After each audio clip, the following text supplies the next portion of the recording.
은혜의 강가로 나가는 예배의 시간이 되기를 원합니다. 어느새 가을이 찾아왔습니다. 성큼 가을이 찾아왔지요. 교회에서 사역을 하다 보면은 특별히 저 같은 목회자는 정말 1년이라는 시간이 금방 지나가 버리는 것을 느끼게 됩니다. 새해 첫 시작을 이제 송구영신 예배로 시작하지 않습니까? 교회들마다 또 이렇게 신년 대부흥성회 하는 교회들도 또 많이 있지요. 그리고 이제 봄이 되면은 이렇게 대신방을 하게 됩니다. 대신방을 하고 정신없이 바쁘게 이렇게 지나가다 보면은 또 이제 부활절이 찾아오는 거예요. 부활절이 찾아오고 그러다 보면은 또 무더운 여름이 찾아오고 그러면은 이제 여름 성경학교, 뭐 여름 수련회 이런 것들이 있지요. 교회들마다 뭐 단기 선교를 가기도 하고 이제 또 가을이 되면은 저희들한테 또 추수감사주일이 찾아올 것입니다. 추수감사주일이 지나면은 이제 또 크리스마스가 찾아오는 것이죠. 이처럼 절기에 맞춰서 돌아가다 보면은 정말 1년이 금방 지나가 버리는 것을 느낄 수가 있습니다. 정말 시간이 이렇게 빨리 흐르는데 올해는 코로나로 인해서 그래도 교회에 사역들이 많이 축소됐죠. 많이 이제 줄이고 또 이제 신방도 많이 줄었지만은 제가 부목사로 있을 때 이제 부교육자로 섬길 때 교구를 맡고 있을 때는 신방을 하면은 한 해에 한 300가정 넘게씩 그렇게 신방을 했었습니다. 정말 많지요. 300가정씩 넘게 이렇게 신방을 했는데 참 제가 목회를 하면서 참으로 중요한 사역 중에 하나다 싶은 것이 바로 이 신방입니다. 신방을 하게 되면은 각 가정마다 가서 목사가 그 가정의 형편을 알 수 있는 거예요. 형편을 알 수 있고 기도의 제목들이 뭐가 있는지 구체적으로 알 수가 있는 것이지요. 요즘에는 그런데 전체적인 이 한국교회 분위기가 이렇게 신방 받는 것을 좀 부담스러워 하시는 것 같아요. 성도님들이 이렇게 신방 받고 이걸 좀 부담스러워 하시는 것 같아요. 왜냐하면은 뭐 목사님 오신다 그러면은 또 막 대청소를 하지 않습니까? 있는 모습 그대로 보여드릴 수는 없으니까 청소도 하고 뭐 여러 가지 뭐 준비도 하고 이러려고 하다 보면은 부담스러워 가지고 신방을 안 받으시려고 하는 것을 보게 됩니다. 하지만 여러분 참 한번 생각을 해보십시오. 성도님들이 어떤 기도의 제목들을 가지고 있는지 목사와 딱 만나서 그렇게 이야기를 하고 그럴 때 이제 뭐 이야기들이 나오다 보면은 이 가정에 이런 문제들이 있었구나, 야 이런 기도의 제목들이 있었구나 그러면서 예전에 기도하던 것들하고는 완전히 다른 것이지요. 구체적으로 그 분에 대해서 기도가 나오게 되는 거 아니겠습니까? 새벽마다 또 우리 성도님들을 위해서 기도할 때면은 그때 나누었던 이야기들, 그런 기도의 제목들이 생각나면서 구체적으로 기도를 해드릴 수가 있는 것이지요. 여러분 제가 신방을 하면서 매번 느끼는 것은 각 가정들마다 참 문제 없는 가정이 없습니다. 겉으로만 볼 때는 아무 문제 없는 가정인 것 같은데 정말 아무 문제가 없는 것 같은데 참 한꺼풀만 벗기고 들어가 보면은 참 가정마다 말 못하는 사연들, 말 못하는 그런 아픔들이 얼마나 많은지를 모릅니다. 참 또 때로는 이렇게 신방을 하다 보면은 그런 안타까운 이야기를 들으면은 제가 뭔가 나서서 뭐라도 해주고 싶은데 제가 뭐 해줄 수 있는 능력이 되겠습니까? 목사가 해줄 수 있는 거는 기도밖에 없지요. 그런데 여러분 이 기도가 가장 중요한 줄로 믿습니다. 여러분 기도에 가장 능력이 있는 거예요. 세상에 다른 어떤 방법으로 풀 수 없는 것이 이 기도로 풀어지는 것을 우리가 경험할 수 있지 않습니까? 여러분 성경 말씀 속에도 얼마나 많은 곳에서 이 기도의 중요성에 대해서 강조를 하고 있습니까? 마가복음 11장 24절에서는 무엇이든지 기도하고 구하는 것은 이룬 줄로 알아라, 응답 받은 줄로 알라라고 우리에게 말씀하고 있습니다. 그리고 야고보서 4장 3절에서는 구하여도 받지 못하는 것은 정욕을 위해서 구하기 때문이다.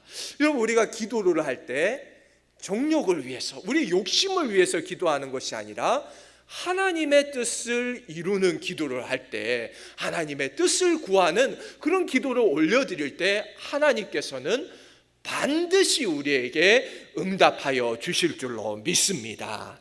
여러분, 오늘 우리가 함께 읽은 본문에서도 마찬가지로 이 기도의 중요성에 대해서 우리에게 말씀해 주고 있는 것을 볼 수가 있습니다. 오늘 본문 말씀 3장 1절을 보게 되면은 어떻게 말씀하고 있는가 하면은 제9시 시간에, 제9시 기도하는 시간에 베드로와 요한이 어디로 올라갔습니까? 성전으로 올라갔다라고 말씀하고 있습니다. 이것을 통해서 우리가 알 수 있는 것은 무엇인가? 베드로와 요한은 시간을 따로 정해놓고 기도하는 시간을 만들어서 그들은 하나님 앞에 나아갔다라고 하는 것이지요. 여러분, 베드로와 요한은 기도의 사람들이었습니다. 오늘 말씀이 우리에게 알려주고 있는 것은 무엇인가? 기도의 사람들이 기도의 장소로 올라갈 때 어떤 일들이 일어나게 되는가, 어떤 기적들, 어떤 역사가 일어나는지를 우리에게 말씀해 주고 있는 것입니다. 여러분, 이렇게 정해진 기도 시간에 기도를 하러 올라가는 그 자리에 오늘 본문에 나오는 이 안진뱅이가 일어나게 된 사건은 결코 우연이 아니다 하는 것이죠. 여러분, 기도하러 올라갈 때 그곳에 은혜가 임하게 되는 것입니다. 여러분, 베드로와 요한은 이미 기도의 능력을 경험한 사람들이었습니다. 그들은 3년 동안 예수님을 따라다니면서 예수님께서 늘 기도하시는 것을 보고 배우는 것이지요. 예수님께서 시간 날 때마다가 아니라 시간을 만들어서 언제나 기도의 자리로 가셔서 엎드려 하나님 앞에 기도하시는 것을 보았고, 그러할 때 예수님에게 능력이 나타나는 것을 제자들은 본 것이었습니다. 여러분, 이처럼 우리 그리스도인들도 하루가 바쁘지만 그럼에도 불구하고 정해진 시간에 기도의 자리로 나아가서 하나님 앞에 엎드리는 그 시간이 가장 소중한 시간인 줄로 믿습니다. 여러분, TV를 보고 친구들 만나고 수다 떨고 스마트폰하고 유튜브 보고 이런 시간이 아니라 하나님 앞에 나아가서 하나님을 만나는 그 시간이 가장 중요하다. 그 시간이 바로 기적이 일어나는 시간인 줄로 믿습니다. 저는 오늘날에도 동일한 역사가 우리에게 일어난다고 믿습니다. 여러분, 우리가 빠듯한 일정 가운데도 하나님과 교제하는 이런 시간들을 따로 떼어놓게 될 때, 여러분, 성경의 이 말씀들이 2000년 전 일어났던 사도들의 역사가 문자 속에만 갇혀 있는 것이 아니라 바로 우리 삶 속에 살아 숨쉬는 역사하는 말씀이 될 줄로 믿습니다. 여러분, 제가 예전에 대신방을 할 때에 참 은혜 받은 것 중 하나가 뭐냐 하면은, 이렇게 성도님들 가정에 가면은 따로 기도방을 만들어 놓은 분들이 계세요. 결코 집이 넓어서 막 방이 남아 돌아서 기도방을 만들어 놓으시는 것이 아니라 이 기도방을 따로 만들어 놓으시는 거예요. 그러면서 참 이렇게 제가 들어가 보면은 방에 아무것도 없습니다. 아무것도 없고 이렇게 기도해서 앉을 수 있는 방석 하나가 놓여 있고, 이 앞에 이제 성경 놓을 수 있는 작은 이런 테이블이 하나 있고, 그 다음에 어떤 분들은 보면 또 세계 지도를 이렇게 벽에다 붙여 놓으신 분들도 있고, 또 이렇게 선교사님들 기도 편지들 있지 않습니까? 그 기도 편지를 앞에 쫙 붙여 놓은 분들도 있는 것을 보았습니다. 참 그런 가정들에 들어가면은, 참 기도하는 가정들에 들어가면은 이 느낌이 있어요. 뭐라 말할 수 없는, 이 말로 표현할 수 없는 이 집이 기도하는 집이구나. 딱 그 가정에 들어갈 때 하나님이 주시는 그런 영적인 것이 느껴진다 하는 것이죠. 여러분, 그래서 참 영적으로 민감할 때 서로가 함께 이렇게 느껴지는 것이에요. 여러분, 저에게도 놀라운 간증들이 있습니다. 이렇게 성도님들 가정에 가면은 제가 신방을 하기 위해서 말씀을 준비하지 않습니까? 이 가정에는 이런 말씀이 필요하겠구나 이러면서 말씀을 준비해서 갑니다. 그런데 어떤 날은 어떤 가정에 가면은 하나님께서 갑자기 말씀을 바꾸실 때가 있어요. 제가 준비해간 말씀이 아니라 너 갑자기 이 말씀 전해라 이러면서 다른 말씀을 전하게 하실 때가 있어요. 그래서 그 말씀을 전하면은 막 성도님들이 막 눈물을 흘리면서 은혜 받는 그런 때가 참 많은 것을 경험할 수가 있었습니다. 그래서 제가 이제 성도님들 위해서 기도해 드리면은 참 막 나중에 고백하는 게, 목사님 어떻게 우리 가정 형편을 그렇게 잘 알고 계셨냐고, 말도 안 했는데 어떻게 알고 계셨냐고 그러는 것을 듣게 되는 것이죠. 참 저도 이렇게 성령께서 정말 제가 기도하려고 하던 것도 아닌데 정말 제가 몰랐던 기도를 이렇게 하게 하실 때가 있는 것을 경험할 때가 있는 것입니다. 여러분, 왜 우리 속에 역사가 나타나지 않을까요? 왜 우리 그리스도인들의 삶에 힘이 없을까? 여러분, 기도가 모든 문제의 열쇠라는 것은 그리스도인들이라면 모르는 사람들이 없을 것입니다. 이것은 우리 아동부 친구들도 다 아는 거예요. 기도가 얼마나 중요한가 우리 모두가 알고 있지요. 하지만 문제는 정작 기도하는 그리스도인들이 그렇게 많지가 않다는 거죠. 하루의 삶 가운데 특별히 시간을 정해놓고 하나님 앞에 나아가는 그런 성도님들이 생각보다 그렇게 많지가 않다. 여러분, 그렇기 때문에 우리 삶의 능력이 나타나지를 않는 것입니다. 여러분, 한 번씩 저에게 찾아와서 이런저런 문제들로 기도해달라 이런 성도님들이 있습니다. 그럼 저는 그런 성도님들 보면서 기도해 드리는데 또 제가 물어봐요. 집사님, 권사님, 이 일을 놓고 얼마나 기도하고 계시는가? 그러면은 또 부끄러워서 얘기도 잘 못하시고 뭐 그렇게 열심히 기도하지는 않아요. 뭐 그렇게 얘기를 하시는데, 여러분, 목사에게 와서 기도받는 것도 중요하지만 가장 중요한 게 뭡니까?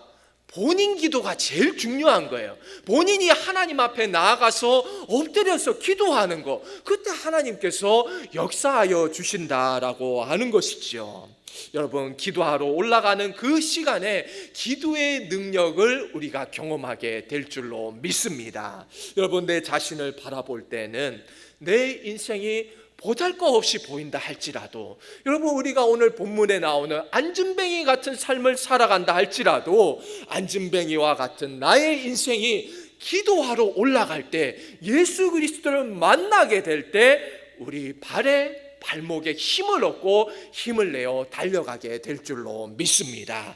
제가 바라는 것이 있다면, 여러분, 지금 당장에는 우리 성도님들 중에 어려운 게 없고 지금 당장은 아쉬운 게 없는 분들도 있을 것 같아요. 지금 당장은 힘든 게 없다 할지라도, 여러분, 우리 인생이 늘 그런 게 아니지 않습니까? 누구에게나 고난의 때, 환난의 때가 찾아올 때, 여러분, 그때 하나님 앞에 엎드려서 기도하실 수 있는 믿음을 가지시기를 주님의 이름으로 축복합니다. 여러분, 오늘 말씀 보면은 베드로와 요한이 성전에 나아갈 때 그곳에는 누가 있었습니까? 바로 40년 넘게 이 안진뱅이로 살아온 사람이 성전 미문 앞에 앉아 있었습니다. 이날 또 어김없이 동전 면입을 구걸하기 위해서 그 자리에 나와 앉아 있는 것이죠. 여러분, 얼마나 불쌍한 인생입니까? 참 그 마음속에는 그동안 얼마나 많은 상처들이 있었을까, 얼마나 많은 서러움을 당하고 얼마나 많은 아픔들이 있었을까, 사람들에게 무시당하고 참 자신의 인생에 대해서 얼마나 많은 원망을 했겠습니까? 남들은 보니까 다 멀쩡해 보이는데 왜 나는 안진뱅이로 태어난 것인가, 그런 불평도 많고 불만도 많고 원망들도 많았을 것입니다. 여러분, 요즘에 와서는 의식이 좀 많이 바뀌었어요. 장애우들에 대해서 우리가 생각하는 이게 많이 바뀌지 않았습니까? 그런데 제가 어릴 때만 해도 참 그렇지 못했던 걸로 기억을 합니다. 장애우들에 대해서 배려하는 그런 마음들이 별로 없었는데 요즘에 와서는 이렇게 많이 바뀐 것 같습니다. 하지만 이 초대교회 당시에는 이 안진뱅이로 살아간다, 뭔가 장애를 가지고 살아간다라고 하는 것이 참으로 많이 힘든 그러한 시대였습니다. 이 베드로와 요한을 바라보면서 안전뱅이는 최대한 불쌍할 표정을 지으면서 동전 몇 잎이라도 얻기를 원했겠죠. 최대한 불쌍하게 표정을 지으면서 막 간절하게 이렇게 막 베드로와 요한을 바라보았을 것입니다. 여러분, 그때 이 베드로와 요한이 이 안전뱅이를 보면서 우리를 한번 봐라 이렇게 얘기를 하는 거예요. 그러니까 이 안전뱅이가 막 기대하는 마음이 들죠. 우리를 보라. 그러니까 이 사람들이 나에게 뭐 얼마나 많이 주려고 하나, 무엇을 주려고 하나 기대하는 마음으로 베드로와 요한을 바라보았습니다. 하지만 베드로가 한다는 말이 뭡니까? 나에게는 당신에게 줄 만한 은과 금은 없다고, 나는 당신에게 돈 줄 만한 능력이 안 된다. 여러분, 이 이야기를 들으면서 안전뱅이가 얼마나 실망을 했겠습니까? 잔뜩 기대를 하면서 뭔가 나에게 많이 줄 거라고 생각을 했는데 실망을 하게 된 것이지요. 그런데 베드로와 요한이 오늘 이 말씀에서 우리를 보라라고 이야기를 하는 것은 정말 중요한 의미가 있다는 것을 우리가 놓쳐서는 안 될 것입니다. 우리를 보라, 그것은 무엇입니까? 베드로와 요한 자신을 바라보라라는 것입니까? 그게 아니라 바로 내 안에 역사하고 계시는 예수 그리스도, 우리 안에 역사하시는 살아서 숨쉬는 그 예수 그리스도, 그 예수 그리스도를 바라보라라고 하는 것이었습니다. 여러분, 동전 몇 잎을 가지고는 기껏해야 하루 이틀 먹을 것을 구하고 살아갈 수 있겠지만 근본적인 문제를 해결하여 주시는 주님을 바라볼 때에 이 안전뱅이는 그 다리가 낫게 되면서 그 모든 삶이 변화하게 되었다라고 하는 것이지요. 히브리서 12장 2절에서는 믿음의 주요 또 온전케 하시는 예수 그리스도를 바라보자 이렇게 말씀을 하고 있습니다. 여러분, 우리는 예수님을 바라보아야 할 줄로 믿습니다. 또 중요한 것은 베드로와 요한처럼 내 안에 있는 이 예수 그리스도를 세상 사람들에게 보여줄 수 있어야 되는 거예요. 우리의 믿음이 이러한 경지까지, 신앙의 경지까지 올라가야 할 줄로 믿습니다. 여러분, 은과 금은 내게 없거니와 내게 있는 이것을 내게 주노니 나사렛 예수 그리스도의 이름으로 일어나 걸어라. 이것이 여러분 우리의 선포가 되어야 되지 않겠습니까? 세상을 향하여서 우리가 바로 이 선포를 해야 된다라고 하는 것이지요. 여러분, 은과 금을 많이 가지고 있고 여전히 다리를 못 쓴다고 하면 그게 무슨 소용이 있겠습니까? 바로 예수님 앞에 나오면은 모든 우리 인생의 모든 근본적인 문제들이 해결함을 받게 될 줄로 믿습니다. 오늘날 현대인들은 참 자신이 가지고 있는 것보다 더 많이 가지기 위해서 애를 쓰면서 살아가고 있습니다. 돈만 가지고 있으면 모든 것이 가능해 보이는 것이에요. 돈을 많이 가지고 있으면은 이게 나의 신분을 나타내는 것처럼 보이는 것이지요. 돈이 인생에서 가장 큰 목표가 되어버리니까 좀 어떤 일들이 일어나는가 하면은 자신을 낳아준 부모를 이 돈 몇 푼 안 되는 걸로 찔러서 죽이는 그런 일들이 일어나지 않습니까? 돈 몇 푼 때문에 형제들이 의가 상해가지고 마음이 상해가지고 서로 보지도 않는 그런 형제들도 우리가 보는 것이지요. 여러분, 이 소망 없는 시대 가운데 진정 우리에게 필요한 것, 그것은 무엇이겠습니까? 바로 예수 그리스도의 능력의 이름, 이것이 우리에게 가장 소중한 줄로 믿습니다. 저는 오늘 설교를 준비하면서 내가 가지고 있는 것들은 무엇이 있는가, 이것들을 떠올려 보았습니다. 사랑하는 가족이 있고 또 하나님께서 저에게 맡겨주신 또 우리 사랑하는 세운교회가 있고 여러 가지 제가 가진 것들이 있지만 그 무엇보다도 바꿀 수 없는 가장 소중한 것은 바로 우리 예수님의 이름, 예수님의 능력의 이름, 그것이 저에게 가장 소중합니다. 이렇게 고백을 하였습니다. 여러분, 오늘 말씀 6절에서 베드로가 은과 금은 내게 없거니와 내게 있는 이것을 내게 주노니 나사렛 예수 그리스도의 이름으로 일어나 걸어라, 여러분, 이 능력의 이름을 소유하실 수 있는 우리 모든 세운교회 성도님들 되시기를 주님의 이름으로 축복합니다. 여러분, 물질 만능주의 시대를 우리가 살아가면서 돈이 있으면 뭐가 다 되는 것처럼 보이지만, 여러분, 돈이 이 세상의 모든 것을 해결해 줄 수가 없다 하는 것이죠. 여러분, 오직 근본적인 문제를 해결해 줄 수 있는 것은 바로 우리 예수님밖에 없는 줄로 믿습니다. 여러분, 우리가 교회에 왜 나옵니까? 우리가 교회를 나오는데도 다 목적이 있죠. 미국에서 목회를 하시는 그런 목사님들한테 이야기를 들어보면은 미국 교회에는 비즈니스를 위해서 교회에 나오는 분들도 많이 있다, 이런 이야기를 듣습니다. 미국에서 뭐 이렇게 한인들 상대로 살아가다 보니까 사업을 하고 여러 가지 일들을 하려고 하면은 뭐 사람들을 만나야 되니까 교회에 나오는 것이죠. 교회에 나와서 또 비즈니스를 위해서 이렇게 교회에 나오는 것을 볼 수가 있습니다.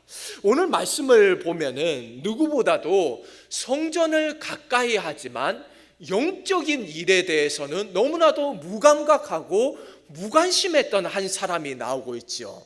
그 사람이 누굽니까? 바로 안진뱅이였습니다. 여러분, 이 안진뱅이는 오늘 말씀을 보면 사람들이 날마다 구걸할 수 있도록 성전 미문 앞에 데려다 놓았다라고 말씀하고 있습니다. 여러분, 매일매일 성전에는 나오는데, 성전 앞에까지는 나오는데, 성전에 나오는 목적이 뭐냐? 하나님을 만나고 기도하기 위해서, 예배하기 위해서 나오는 것이 아니라 바로 오직 돈 몇 푼을 얻기 위해서 이 안진뱅이는 성전 앞에 나왔던 것이었습니다. 특별히 오늘 이 성전 앞에 이 미문이라고 하는 장소는 어떤 사람들이 다니는 장소였냐 하면은 제사장들, 종교 지도자들, 율법 학자들, 이런 사람들이 이 미문으로 이렇게 왔다 갔다 하는 그런 곳이었다고 합니다. 미문 앞에 앉아 있지만 이런 제사장들이 줄 수 있는 이런 말씀이나 은혜에 대해서는 관심이 없고, 이 사람들은 그래도 종교생활 하는 사람들이니까 그래도 좀 선행을 더 베풀지 않을까, 그래서 조금이라도 그 돈을 얻어볼까 하는 마음으로 이 안진뱅이는 성전 미문에 나와 있었던 곳이었습니다. 여러분, 미문 앞에 나와 있지만 이 안진뱅이의 마음 가운데는 하나님의 은혜를 사모하거나 이런 마음은 전혀 없었다고 하는 것이지요. 오늘 베드로와 요한이 이 안진뱅이 앞을 지나갈 때에도 안진뱅이가 구한 것은, 그들에게 구한 것은 하나님의 은혜가 아니라 동전 몇 푼을 바라는 것이었습니다. 여러분, 얼마나 불쌍합니까? 성전 바로 앞에 나와서도 하나님의 은혜를 사모하기보다는 동전 몇 입, 거기에 관심이 더 가 있었다라고 하는 것입니다. 여러분, 그러니까 그렇게 오랜 세월을 성전에 나왔는데도 성전 뜰만 밟다가 가는 거예요. 성전 뜰만 밟고 정말 큰 은혜를 경험하고 돌아가지는 못했다라고 하는 것이지요. 그렇게 오랜 세월을 성전에 나왔는데도 은혜는 입지 못했고, 여러분, 그런데 그 반대로 오늘 베드로와 요한은 기도하러 올라올 때, 하나님을 만나기 위해서 올라올 때 그곳에 놀라운 역사가 일어나게 되었다라고 하는 것입니다. 여러분, 이처럼 교회에 오래 나왔다, 내가 목사인데, 내가 장로고 권사인데, 이것이 중요한 것이 아니라 가장 중요한 것은 무엇인가? 바로 하나님을 만나러 나올 때, 우리가 주님의 전에 나올 때, 교회에 나올 때 하나님의 은혜를 사모하는 마음으로 나오는 것이 가장 중요한 줄로 믿습니다. 우리가 교회에 나오는 목적, 그것은 하나님의 은혜를 사모하면서 하나님께 영광을 올려드리기 위해서 나와야 하는 것이지요. 여러분, 오늘 말씀에도 안진뱅이는 성전에 나오기는 했지만 다른 목적을 가지고 나오지 않았습니까? 이 당시에 예수님 때도 성전에 나오면서 다른 목적을 가지고 나오는 많은 사람들이 있었습니다. 어떤 사람들이었습니까? 바로 성전에서 양과 소를 파는 장사꾼들도 있었고, 또 돈을 바꿔주는 환전하는 사람들도 있었고, 성전에 나오는 목적이 다 달랐다고 하는 것이죠. 여러분, 예수님께서는 이렇게 성전을 더럽히는 자들을 다 쓸어버리셨습니다. 성전을 정화하시는 것이죠. 내 집은 만민이 기도하는 집이다. 하나님 앞에 나와서 예배드리고 하나님 앞에 영광 올려드리는 이런 집에서 너희들이 무슨 목적을 가지고 나왔느냐라고 하는 것입니다. 여러분, 우리가 이렇게 일주일에 몇 번씩 교회에 나와 예배를 드리고 기도를 드리면서도 하나님께서 주시는 그 은혜를 사모하지 않고 세상적인 것들만 구하고 돌아간다면은 그것은 아무 소용이 없다 하는 것이지요. 그야말로 성전 뜰만 밟다가 돌아가는 것이 될 것입니다. 여러분, 우리 세운교회 성도님들 가운데는 성전 뜰만 밟다가 돌아가시는 분이 한 분도 없으시기를 주님의 이름으로 축복합니다. 모든 분들이 우리 하나님의 전에 나올 때 가장 은혜의 깊숙한 자리, 저 지성소까지 나가서 우리 하나님의 은혜를 경험하고 돌아가실 수 있는 우리 세운 가족들 되시기를 원합니다. 하나님께서 우리에게 주실 그 은혜들을 예비해 놓았는데 그것을 못 받고 돌아가면은 얼마나 안타깝겠습니까? 우리가 하나님의 전에 나와서 그 하나님의 은혜를 다 누리고 돌아가야 할 줄로 믿습니다. 그렇게 할 때 여러분, 우리 안전뱅이 같은 우리의 인생도 하나님 앞에 나아가서 은혜를 입게 되면은 발과 발목에 힘을 얻고 일어서는 거예요. 요즘 우리 한국 교회를 바라보면은 참 안타까운 마음이 있습니다. 코로나 시대를 맞이해서 참 교회들마다 다 이렇게 다운되어 있고 힘이 빠져 있는 것을 보는 거예요. 여러분, 그럴 때도 우리가 가장 기본으로 돌아가야 됩니다. 가장 기본으로 돌아가서 우리가 하나님 앞에 다시 한 번 더 엎드려 기도하면은 하나님께서 우리 교회들로 하여금 힘을 내어서 일어나게 하여 주실 줄로 믿습니다. 우리 세운교회 성도님들이 항상 기도하실 때 날마다 내 자신을 위해서 선포하는 거예요. 믿음의 선포를 하는 것이지요. 누구야 일어나 뛰어갈지어다. 발과 발목에 힘을 얻고 뛰어갈지어다. 이렇게 기도를 하시고, 또 우리 세운교회를 위해서 기도하실 때도 우리 세운교회여 발과 발목에 힘을 얻고 일어나 뛰어나갈지어다. 이렇게 고백해 주시기를 주님의 이름으로 축복합니다. 그렇게 믿음의 선포를 하면은 하나님께서 우리의 모든 기도를 들으시고 오늘 말씀과 같이 우리의 오른손을 잡고 일어나서 우리를 당겨주시고 우리로 하나님 앞으로 나아가게 하여 주실 줄로 믿습니다. 우리 모든 세운 성도들이 오늘 말씀과 같이 발과 발목에 힘을 얻고 나아가실 수 있는 우리 모든 성도님들 되시기를 주님의 이름으로 축복합니다. 함께 기도하겠습니다. 아버지 하나님, 은혜를 감사드립니다. 오늘도